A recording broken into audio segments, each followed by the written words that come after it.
Welcome back. We want to turn to another important story this week. Many are concerned that there are ways that the pandemic is being abused or exploited by policymakers to go into unrelated issues, including, for example, the right to choice. Take a look at how 8 states have made new efforts to ban abortion as a non-essential medical procedure. Democratic Michigan Governor Gretchen Whitmer speaking out. We stopped elective surgeries here in Michigan. And some people have tried to say that that type of a procedure is considered the same, and that's ridiculous.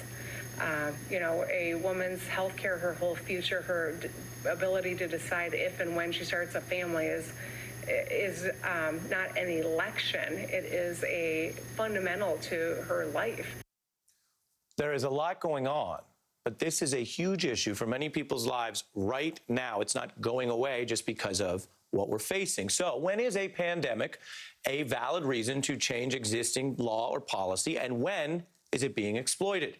We take that question right now to 2 expert guests. Maya Wiley was former counsel to the mayor of New York City and also served in the Southern District of New York as a civil prosecutor. And Eliza Hittman is the writer and director of a new film, Never, Rarely, Sometimes, Always. It is a story of 2 teens searching for medical help to address an unwanted pregnancy.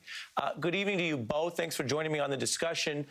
Maya, I'm curious how you think about this, given your understanding of the law, obviously, and your work in government, because there are plenty of ways that people would look at an emergency situation and say, you do change things. We just heard the Michigan governor saying, yes, but because this is part of essential health services and a constitutional right, it's not something to be altered right now. She's exactly right, Ari. And as you know, we have a constitutional right to choose whether or not to move forward with a pregnancy, but it's time limited. You don't have a constitutional right forever because there has been a determination that at a certain point, if in a fetus's viability, then there does become a constitutional question about whether you can proceed. So women don't have the luxury to say, I'll wait another 6 months until I have an abortion. That's part of what makes it essential.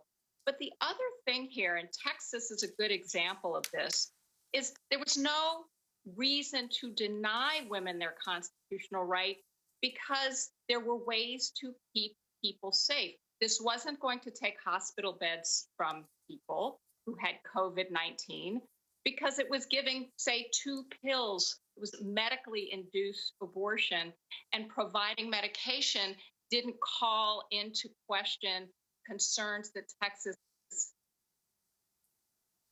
had around beds in ICUs and around things like protective gear, like masks and other things like gloves for people who had to protect themselves as healthcare workers from people who were infected by COVID-19. And those really are the questions, right? You don't take away someone's constitutionally protected rights, and it doesn't even advance the public health concerns. So that's why the governor is correct and why it was appropriate for Texas to roll back its banning this important right. Eliza, you've done this work telling this story. How do you view it, and are you surprised to see this push in some states during the pandemic? Yeah, I mean, I made a fictional narrative film that really explores the barriers that young women come up against when they don't have access in the place that they live to reproductive care. So my film is very much about the distressing, expensive journey that 2 young women take to New York City. Since COVID outbreak, I think it's unfortunate that politicians are, trying to classify abortion as a non-essential procedure. Even in a crisis, sexual health needs don't go away, and we should have more access at this given moment than less.